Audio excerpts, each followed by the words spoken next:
matapos ang isang araw, natigil na. Nasaan na naman ang 20 pesos na bigas? Ang problema kasi, talagang pag sinungaling ang presidente at hindi talaga mabigyan ng katuparan ng pangako, kahit anong gawin niya, hindi mangyayari. Yung 20 pesos na bigas kasi, ang pangako niya, tandang-tanda ko yun, dahil ako'y umakyat sa kanyang entablado, no? Sabi niya, tatanggalin natin yung mga traders, yung mga ibang bagay na nagiging dahilan kung bakit napakataas ang presyo ng bigas. At pabababain nga niya yung presyo ng bigas. Hindi naman niya sinabi na magbebenta lang kami ng 20 pesos na bigas sa panahon ng eleksyon na alam natin ang siguro ang halaga ng bigas ay binibenta 45 at gobyerno magbabayad ng 25 para mabigyan o mabenta ng 20 pesos kada kilo ang bigas sa ating mga kababayan sa panahon ng eleksyon. Dalawang bagay ang dahilan kung bakit nila tinigil yan. Number one, napakalaking halaga ang gagastusin ng gobyerno sa panahon na wala na tayong pera. Bakit?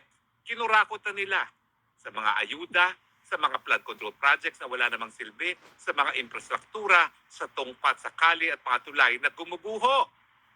So saan mo pa kukunin yung pera pangtustos dun sa halaga na 45 bigas na ibebenta mo sa 20 pesos? Siyempre, simple arithmetic yan. Kung wala ka namang pera na inipon at wala kang extra pera na pwedeng gastusin para isubsidize yung 25 pesos, kung ibebenta mo sa 20 pesos kada kilo yung bigas na binili mo ng 45, ubus na rin yung pera. At ngayon, dumating na tayo sa punto, lumalabas na yung ating deficit.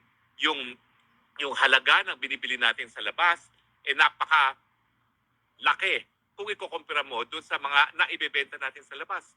Matindi na po yan, no? Yung ating trade deficit na tinatawag.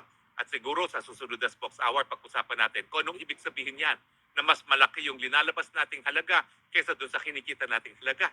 Well, simple lang po yan. No? Tayong mga ordinaryong pamilya, kapag syempre, ang ginagastos natin mas malaki sa kinikita natin, saan mo kukunin yung balanse? Utang, utang, utang.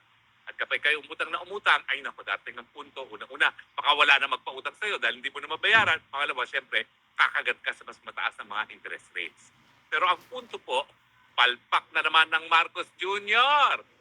Talaga naman pong kapag nagsisinungaling at sinabi naman ni VP Sara, talaga namang alam ni Marcos Jr. na hindi niya matideliver yung 20 pesos kada kilo ng bigas. Sinabi lang yan bilang pangako, talagang hindi magkakaroon ng katuparan yan. At siguro, ang nangyari nga dito nandyan pa yung batas na hindi po pwedeng mag-vote buying, di ba? Ako yung kauna-unang nagsabi na kapag pinagpatuloy niya yung 20 pesos kada kilo na bigas, na talagang halaga 45 at talaga namang sinasubsidize ng gobyerno ang halaga ng bigas na yan, talagang yan po ay po pwedeng maklasify as vote buying at baka ma-disqualify pa ang lahat ng kandidato ng alyansa dahil ang nakikinabang dyan mga kandidato ng alyansa. Dapat nga siguro, miski isang araw lang yan, may magreklamo pa dahil vote buying pa rin yan na isang instance, isang araw. Hindi naman ibig sabihin na palibasa tinigil na wala na yung krimen. So ako, tinatawagan ko ng pansin ang legal ng PDP laban, maghain pa po kayo ng complaint laban sa vote buying, laban sa alyansa. Dahil yung isang araw na nagbenta sila ng subsidized rice, po ay vote buying pa rin. Dapat maparusahan ng matutunan ng leksyon. Kasi yan ang problema sa atin sa Pilipinas. Binabaliwala natin ang mga batas, kaya tuloy, nagkakaroon ng sense of impunity. Ano ibig sabihin ng impunity? Kaya kong gawin yan dahil kami nakapwesto. Wala kaming pananagutan dahil kami nakapwesto.